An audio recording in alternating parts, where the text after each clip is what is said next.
Kita akan membahas mengenai polemik menteri jadi saksi di MK. Ini ada yang mengatakan nggak ada relevansinya, tapi di satu sisi ada yang mengatakan juga kita perlu tahu nih bagaimana aliran bansos ini apakah juga mempengaruhi dari para pemilih di Indonesia. Kita akan bahas mengenai hal ini dengan narasumber yang sudah hadir di studio. Di samping saya sudah ada Mas Heru Widodo, koordinator persidangan tim kuasa hukum Anies Muhaimin. Ya. Assalamualaikum, selamat pagi Mas Heru. Selamat pagi, Mbak. Sehat ya. Mas Arief, sehat. Kemudian juga ada Prof. Andi Muhammad Asrun, Guru Besar Bidang Hukum Konstitusi Universitas Pakuan Bogor. Selamat pagi, Prof. Selamat pagi, Prof. Assalamualaikum. Kemudian juga ada Bang Martin Simanjuntak, tim kuasa hukum TKM Prabowo Gibran. Selamat pagi, Bang Martin. Selamat berpuasa. Selamat berpuasa juga. merayakan Hari Paskah. Baik. Oh, Happy Easter. Happy Easter, betul. Dan kita juga akan masih menantikan juga Bang Firman Jaya, tim kuasa hukum TPN Ganjar Mahfud untuk hadir bersama kami. Terkonfirmasi, tapi sayangnya pagi ini kita belum biar komplit gitu via ada 01, 02, 03. Betul, Ju. Oke, saya mau ke Bang Heru dulu. Bang Heru, ini sebenarnya apa sih landasan dari 01 ini untuk meminta sejumlah menteri di kabinet untuk hadir dalam persidangan? Kan katanya nggak ada relevansinya. Kenapa hadirnya di sidang MK? Ya, pertama begini, di dalam hukum acara, ya, hukum acara PHP Presiden di pasal 2 ayat 2 PMK 4 2023 itu dimungkinkan. Jadi selain para pihak, pemohon, termohon, pihak terkait, ada lagi pihak namanya Bawaslu dan pemberi keterangan. Begitu, pemberi keterangan itu bisa masuk di situ. Kemudian selain itu bisa masuk di ketentuan pasal 41. Ya, di pasal 41 PMK yang sama 4 2023 itu Mahkamah dapat menghadirkan atau memanggil saksi. Begitu. Jadi dari dua pintu itulah kami dan pasangan 01, pemohon 1 dan pemohon 2 menyampaikan kepada Mahkamah tentang urgensi hadirnya menteri-menteri yang dalam konteks penyelenggaraan pemilu kami dalilkan bukan menterinya ya. Ada pengelontoran bansos yang tidak masuk akal dalam jangka waktu 1 bulan. Konteks dengan Pilpres kita yang notabene saat ini sedang ditangani oleh Mahkamah Konstitusi. Iya, konteks karena memang kita mendalilkan adanya pelanggaran, kecurangan. Ya, kecurangan di mana pemberian bansos itu dilakukan di awal tahun 2024 jumlahnya jauh lebih besar dibandingkan dengan pemberian bansos di 2023 selama setahun. Ya. Nah, dan itu pemberiannya tidak melibatkan Kementerian Sosial, tidak melibatkan Menteri Sosial, tapi menteri-menteri yang terang-terangan menyatakan mendukung pasangan 02. Nah, kalau kita melihat korelasinya dengan perolehan suara, pemberian bantuan itu kita melihat kita mempunyai bukti selalu disampaikan ini pemberian dari Pak Jokowi. Begitu, Pak Jokowi sedang menggadang-gadang putranya, sedang mencalonkan putranya untuk di dalam pasangan 02. Kalau saya mendengar penjelasan sejauh ini sih, ini kayaknya rasa politiknya kental sekali ini loh Mas Heru gitu Ya, loh. karena ini memang sengketa politik. Sengketa politik yang dibawa ke ranah hukum. Nah, itu dia Mahkamah Konstitusi ini apakah lembaga politik atau lembaga hukum? Ini lembaga hukum. Jadi ini merupakan political question yang dibawa ke ranah meja hijau. Jadi tidak bisa diselesaikan di lembaga politik, kemudian di dalam hukum tata negara kita menjadi political question yang diadili oleh Mahkamah Konstitusi. Tapi begini, sebentar ya. Nah, tapi ini kan kita dalilkan ini sebagai penyebab melambungnya suara. Kita bisa bandingkan, kita bisa bandingkan ya perolehan suara Pak Prabowo ketika 2014 tanpa dukungan Pak Jokowi. 2019 agak tinggi, 2019 anjlok. Berhadapan dengan Pak Jokowi pada saat itu. Iya, makanya. Kemudian di 2024 begitu didukung Pak Jokowi, kemudian bansos mengelontor, surveinya jauh sekali. Anda punya data nggak? Ketika 2019 yang berhadapan kembali dengan Prabowo Subianto, Joko Widodo, ada juga momen yang sama terulang begitu. Iya, jadi kami sampaikan pemaparannya ketika sidang pertama. Ya. Kita bandingkan perolehan suara Pak Prabowo 2014, 2019 dan 2024.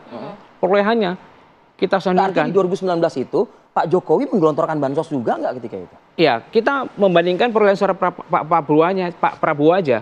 Jadi Pak Prabowo tanpa bansos 2014, 2019 kemudian dengan didukung bansos melejit. Itu salah satu argumentasi. Mas Heru, tadi Anda mengatakan Pak Jokowi.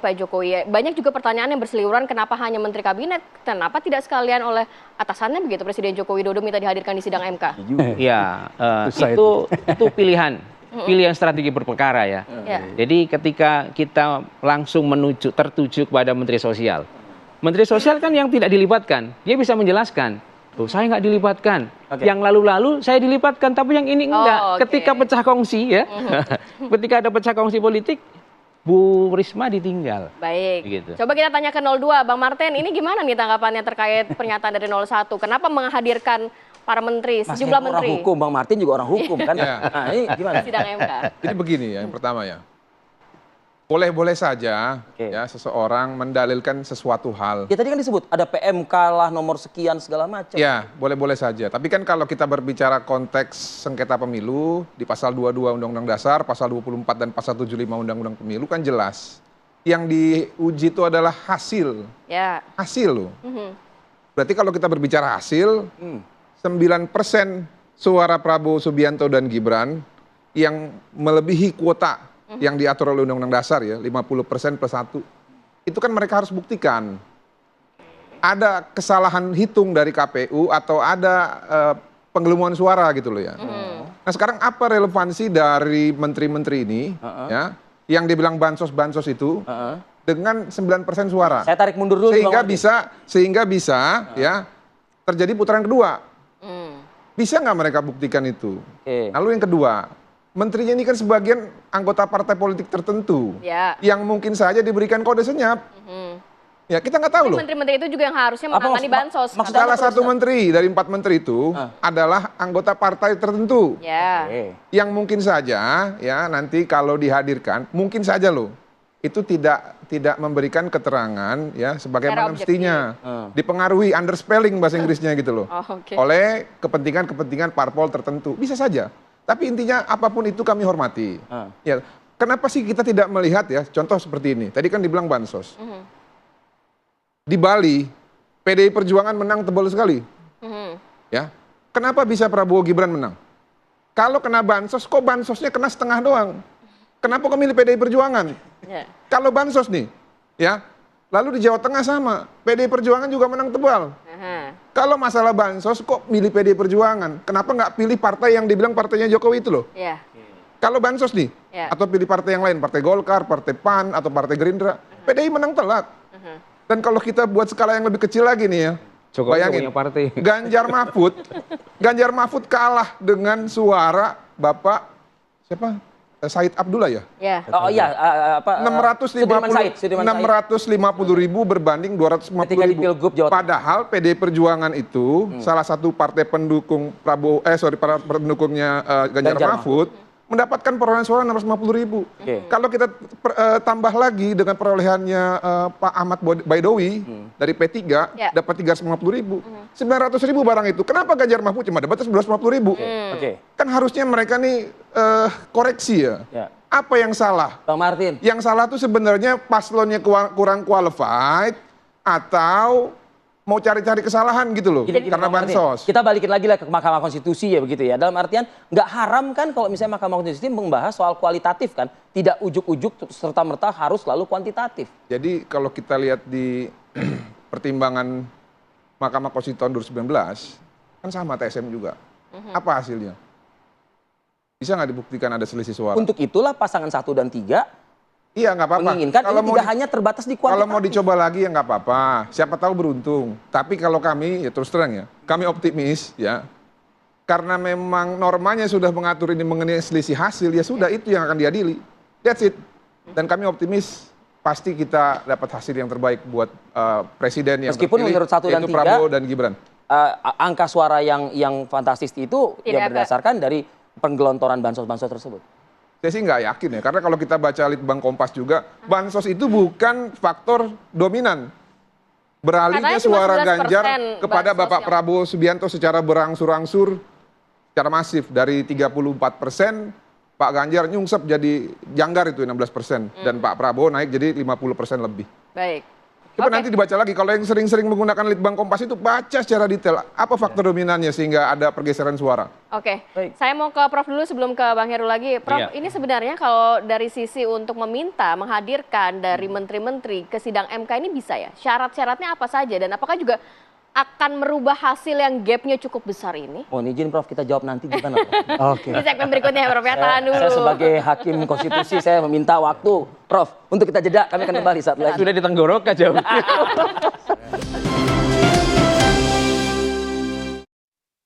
Oke, kembali lagi di Apa Kabar Indonesia Pagi, langsung menyambung pertanyaan ke Prof tadi. Prof, kalau melihat sebenarnya bisa ya, dan syarat-syaratnya apa yang harus dipenuhi, dan akankah ini juga bisa merubah hasil Pilpres yang gapnya begitu besar antara 01, 02, dan juga 03? Jadi kehadiran menteri ya adalah di luar dari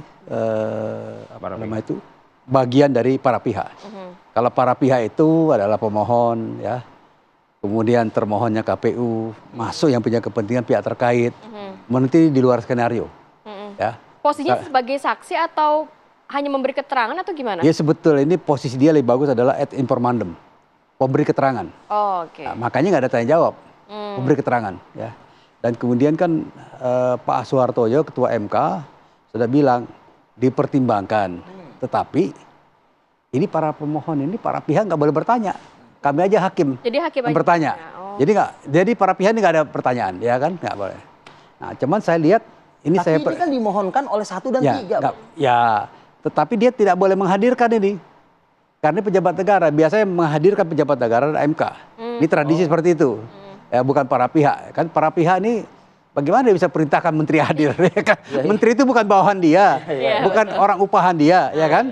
Kan itu ya. Nah, saya lihat sebetulnya ya hal-hal semacam ini kehadiran menteri ya terkait dengan kebijakan negara itu bisa ditanyakan lewat DPR, ya kan? Dari DPR. Tapi kalau ada keperluan persidangan, misalnya seperti ini, ya silakan aja, ya kan? Tapi harus start awalnya begini, ya, nggak boleh melenceng-melenceng. Bahwa bansos itu adalah bagian dari APBN, ya, disetujui, dianggarkan oleh APBN, itu persetujuan pemerintah bersama dengan DPR, ya kan?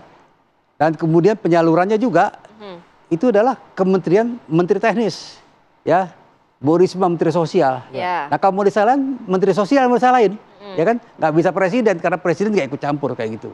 Jadi teknis ya, teknis penyelenggaraan itu adalah menteri sosial. Tapi mereka curiga, tadi kubu 1 kalau, curiga. Di bulan Januari itu tuh membengkak. Kalau soal curiga, jangan-jangan kecurigaan daripada diri sendiri. Karena apa? Karena penyalurannya itu ya, di antara bulan Januari, Februari itu adalah memang ada suatu skenario seperti itu. Bukan skenario terkait dengan Pilpres ya. Artinya perencanaan memang seperti itu perencanaannya. Itu mengatakan kembali ke teknis ya. Ke teknis ya, ke teknis. Jadi nggak bisa dicurigai ya, karena ini kan persoalan teknis ya, persoalan kebijakan negara segala macam ya, dan kemudian pelaksananya nggak bisa dikait-kaitkan dengan Pak Jokowi. Misalnya bansos ya, bansos misalnya ya contoh. Orang masyarakat itu menerima ini pasti bantuan dari pemerintah, ya kan? Ini kan asosiasi pemerintahan dari pemerintah. Kalau misalnya ada yang bilang ini bantuan dari presiden, saya kira naif sekali tuh, ya kan? Naif sekali. Misal dari kelurahan ngasih ya, pasti ini adalah masyarakat tahu bantuan pemerintah, ya. Jadi nggak ada apa, jangan terkait-kaitkan dengan politik. Nantinya kalau menteri juga hadir, jadi bagaimana menteri sosial ya. Itu ya. Misalnya katakanlah juga misal Bu Sri Mulyani, Menteri Keuangan, dia akan jelaskan tuh tingkat perdebatan di DPR sampai ada persetujuan, itu teknis sekali. Dan ini bisa juga clear ya, nggak ada masalah. Ya, cuman kalau memang mau menuduh curang segala macam, nggak usah bawa orang, kan? Misalnya menuduh curang nih, ya 02 curang atau 03 curang atau 01 orang curang, maka yang menuduh itu dia harus buktikan sendiri. Ya, buktikan sendiri. Nah, cara membuktikannya di situ, Prof. Artian ada penggelontoran dana negara dalam bentuk bantuan sosial ini. Tapi mengingat salah satu paslon ini ada hubungan keluarga. Nah, gitu cara berpikirnya. Ini kan berkali-kali Menteri Keuangan menjelaskan bahwa bansos itu adalah bagian dari APBN. Diatur dalam undang-undang APBN. Jadi bukan tiba-tiba misalnya ada perintahnya, besok mau pemilu ya. Ini kita taruh sekian. Enggak.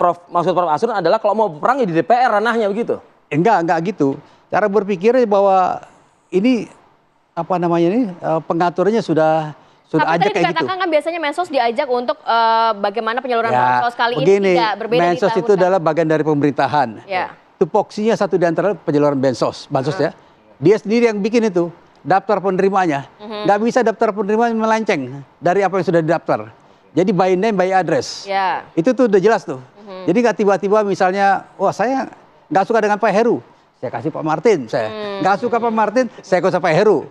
Nggak ada cerita-cerita kayak gitu. Ini adalah suatu kebijakan negara, satu praktek tata negara. Jadi nggak ada interpersonal tuh nggak ada. Suka dengan nggak ada cerita itu. Jadi misalnya sekian triliun, ratus triliun dialokasi untuk itu, ya kan, karena itu menjelang apa, ada kebutuhan misalnya musim kering, El Nino, macam-macam. Jadi prakteknya itu praktek yang nggak ada emosinya, ya, interpersonal. Jadi begitu. Jadi jangan salah paham, jangan dikit-dikit kayak gitu. Jangan salah paham Mas Heru. Jangan salah paham. Kayaknya nih agak kurang kuat juga nanti kalaupun menteri dihadirkan. Bagaimana tanggapan Anda? Jadi kalau dari penjelasan guru saya, ini Prof. Asrun, saya senang gitu. Ketika dijelaskan bahwa pemberian bansos itu by name by address.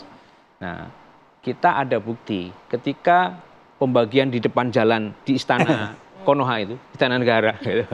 Itu by name by address enggak yang lewat. Nah, satu ya. Itu kedua, simbolisasi daripada kecintaan presiden pada rakyat itu. Ada ketika Pak Erlangga Hartarto membagi, kemudian ada rekamannya jelas.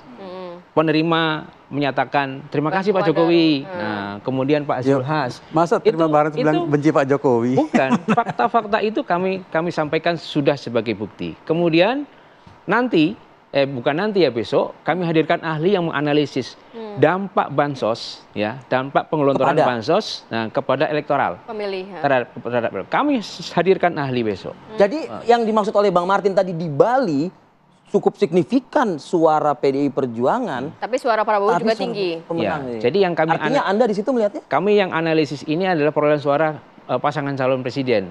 Enggak kami hubungkan dengan perolehan suara calon legislatif.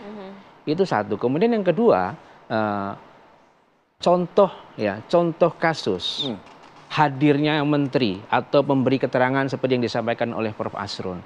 Di dalam hukum acara MK kita pernah satu proses pemilihan serentak, ya, di mana MK menghadirkan Menteri Dalam Negeri, meskipun yang hadir adalah Dirjen Dukcapil. Ketika ada perbedaan antara jumlah pemilih dalam DPT dengan jumlah penduduk di Kabupaten Nabire, jumlah pemilih di dalam DPT itu 178.000, jumlah penduduk 130.000, nggak masuk akal. Mahkamah meminta keterangan Kementerian Dalam Negeri. Clear di situ jelas. Artinya hadir kan Kementerian Negeri? Hadir meskipun via Zoom, tapi hadir karena pemeriksaan jarak jauh kan memang dalam hukum. Ada tanya jawab di situ? Hanya hakim yang bertanya jawab. Tapi itu tidak soal karena kenapa? Ketika misalnya yang memberikan keterangan itu tidak seperti apa yang diharapkan, tapi hakim punya keyakinan. Jadi pembuktian di dalam hukum acara perselisihan hasil itu tidak memerlukan adanya pengakuan. Meskipun itu pengingkaran, tapi pengingkarannya itu gesturnya merupakan sesuatu yang tidak lazim, yang tidak wajar, hakim bisa membangun keyakinan bahwa itu adalah suatu kesalahan. Mas Heru, bagaimana membuktikan kalau menghadirkan menteri-menteri yang juga tadi mungkin pertanyaannya dari hakim dan secara teknis, dan misalnya membicarakan mengenai bansos yang anggarannya memang sudah dirampungkan dari beberapa bulan sebelumnya. Ini bagaimana maksudnya pembuktian dari 01 bahwa menteri-menteri itu juga bisa memperlihatkan nantinya mungkin bansos secara clear dan juga mempengaruhi pemilih juga. Oh iya, jadi begini. Pertama, saya yakin hakim itu membaca permohonan. Itu permohonan sudah kita sampaikan bahwa penyimpangan penyaluran bansos terjadi seperti ini. Itu yang pertama. Kemudian yang kedua, hakim akan mendengar keterangan ahli dan saksi yang kami ajukan besok sidang Senin. Nah, itu juga mengungkap bagaimana bansos itu disalurkan dengan luar biasa menyimpangnya gitu. Nah, dari situ kami meyakini hakim akan bertanya dari isu-isu yang muncul, dari dalil-dalil pelanggaran yang muncul, kemudian bantahan dari 02, dalil dari 03, hakim akan merangkum. Hakim kan ingin mendapatkan yang keyakinan mana sih yang benar gitu. Nah, hakim akan bertanya. Saya yakin melalui hakim sudah cukup. Baik, Mas Heru, ini rekan Mas Heru, Firman Jaya Daily juga sudah hadir di studio kita. Temannya juga dari Bang Martin. Kita akan jeda dulu sejenak untuk menghadirkan juga narasumber kita yang lainnya. Kami akan kembali.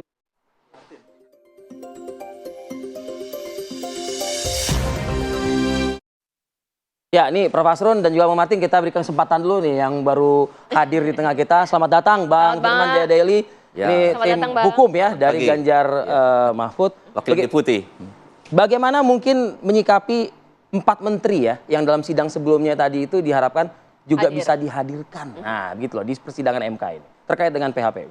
Iya, kita memang mendukung apa yang diajukan oleh 01 ya, karena itu juga posisi pendirian konstitusional 03. Apa yang diharapkan sih? Karena kita berangkat dari sudut pandang bahwa beban pembuktian itu memang diserahkan kepada pemohon.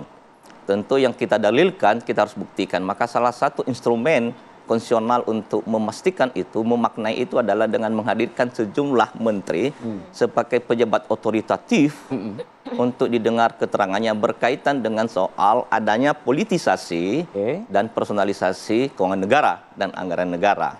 Maka tidak menjadi salah, bahkan menjadi bagian penting dalam proses pembuktian di Mahkamah Konstitusi untuk menghadirkan sejumlah pejabat yang kita harapkan. Kayak Menteri Sosial, juga bisa Menteri Keuangan, dan ada sejumlah menteri yang lain, tetapi paling tidak yang berhubungan langsung secara operasional dan fungsional adalah kedua menteri. Tapi tadi secara konstitusi Prof. Asrun menyebutkan ini pemohon ini tidak bisa meminta untuk menghadirkan saksi menteri. Dalam hal ini yang harus bisa menghadirkan adalah Mahkamah Konstitusi. MK-nya.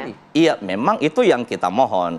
Karena doktrin Badan Peradilan dan Mahkamah secara universal memang bahwa mahkamah bisa memanggil siapapun, termasuk pun presiden sebenarnya. Kenapa tidak presiden sekalian? Itu tergantung dari proses pengungkapan di persidangan, tapi kita serahkan sepenuhnya itu kepada mahkamah. Dalam sistem konstitusi kita, penanggung jawab utama sebetulnya penanggung jawab tunggal dalam sistem kekuasaan pemerintahan kenegaraan sebetulnya presiden. Siapapun presiden.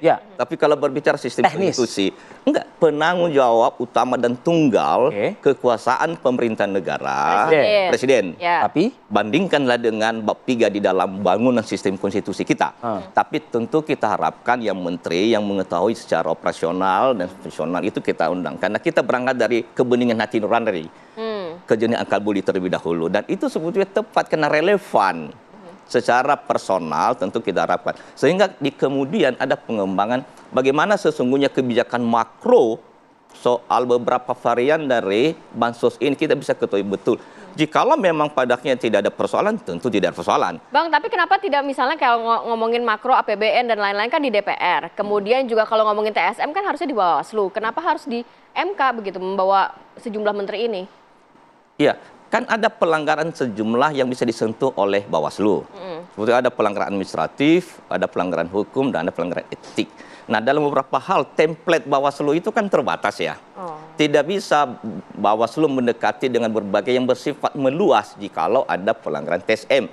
Nah, jikalau melihat inti kandungan dari pasal 22E, kemudian juga 24E, C terutama itu diletakkan bahwa mahkamah itu ada sebagai mahkamah agung.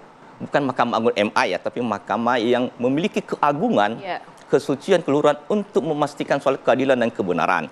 Maka sesungguhnya tidak bisa dibatasi. MK hanya soal yang kecil. Soal kuantitatif tadi begitu. Makanya pendekatannya paradigma kualitatif. Itulah inti padanan dari Mahkamah Konstitusi dan sistem konstitusi kita. Karena pemilu itu adalah harus dilaksanakan secara dan dengan adil, jujur, langsung, umum, bebas, dan rahasia. Dalam dimensi itu MK bisa masuk untuk menyelamatkan demokrasi, bukan soal kalah dan menang. Itu soal biasa. Tapi bagaimana demokrasi, konstitusionalitas dari pemilu itu dipastikan oleh Mahkamah Konstitusi. Makanya kita lihat ini ada satu rangkaian panjang yang utuh soal proses pemilu. Ekosistemnya itu adalah dimulai dari sebelum 14 Februari, lalu 14 Februari, lalu pasca 14 Februari, yang hasilnya kadang-kadang kita batasi hanya pendekatan kuantitatif. Padahal yang kuantitatif itu bagian dari keseluruhan proses tahapan. Gitu itulah yang kami maksud dengan soal pelanggaran TSM. Belum lagi berkaitan dengan kualifikasi persyaratan. Sebab MK pernah menyentuh soal persyaratan pasangan calon di level pilkada. Dan rejimnya sama. Bisa. Hanya pilpres belum pernah. Tapi apakah bisa? Bisa. Oke, Bang. Bang Martin, tanggapan pilkada yang terjadi itu ada diskualifikasi. Itu kan karena yang pertama ya ada dua nih putusannya. Karena si pasangan calon itu pernah menjadi terpidana. Lalu satu lagi warga negara asing. Itu loh. Kalau kita mau lihat kenapa mereka syarat formil gitu karena secara kualifikasinya tidak memungkinkan untuk mereka menjadi gubernur ataupun jadi wali kepala kota. daerah tadi. Nah, jadi kita jangan mencampur adukan dengan hal-hal yang sifatnya sudah clear gitu loh terkait Pilpres ini. Lalu yang berikut tadi mengenai pelanggaran administratif ataupun TSM tadi ya, yang harusnya menjadi ranah Bawaslu. Tadi kan rekan Bapak menyampaikan bahwa ada dugaan pelanggaran yang dilakukan oleh Pak Airlangga, ada dugaan yang dilakukan oleh Pak Presiden segala macam.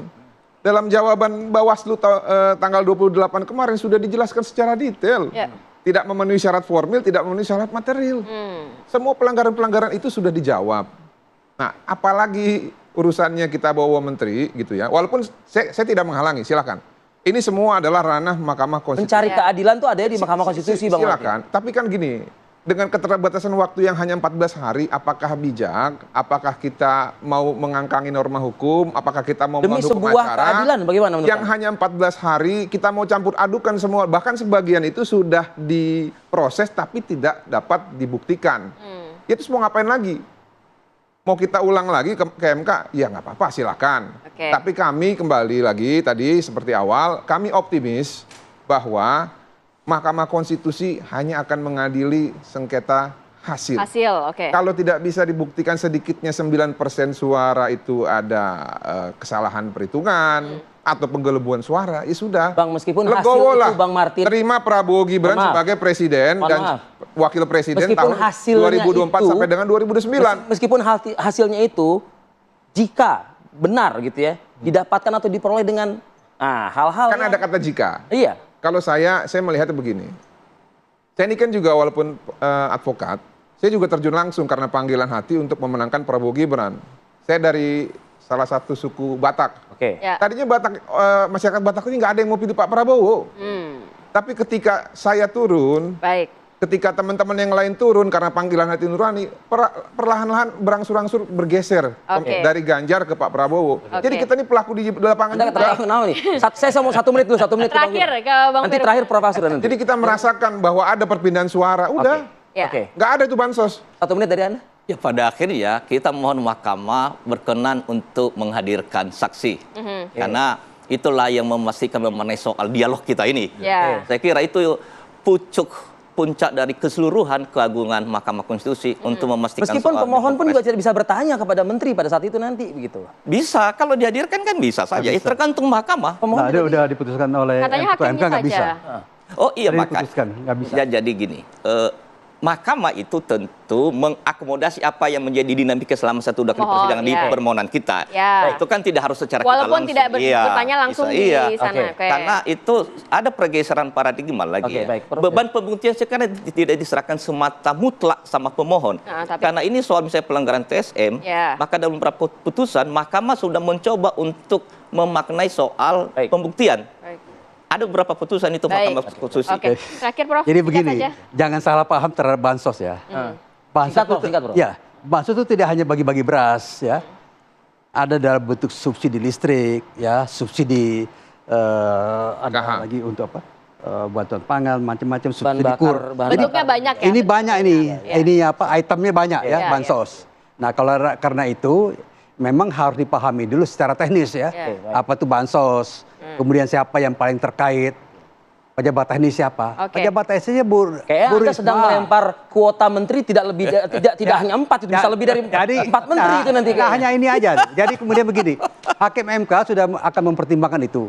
Tetapi sudah mewanti-wanti. Ini yang akan bertanya ini hanya hakim. Jadi Pak Firman jangan bikin gaduh nanti ya. Jangan bikin gaduh itu. Ada satu ya, bansos ini kan lanjutan dari ketika pelanggaran terhadap penetapan pasangan calon. Ya, ketika diributkan penetapan pasangan calon itu atas dasar putusan Mahkamah 90. Kami punya bukti otentik. Di SK KPU tentang penetapan pasangan calon sama sekali tidak ada dasar putusan MK nomor 90. Nah, karena itu perubahan normanya sudah berubah. Bukan. Jadi dasarnya hanya Undang-Undang 17. Hanya Undang-Undang 7 2017. Nah, ini kenapa? Ini Anda sampaikan di MK saat ini? Kami sampaikan. Ini jadi bukti. Nah, kenapa waktu itu 02 nggak protes? Putusan 90 nggak jadi dasar. Anda sudah berubah. Justru gini, itu kan dibuktikan dengan adanya pelanggaran DKPP. Tahu nggak apa pertimbangannya?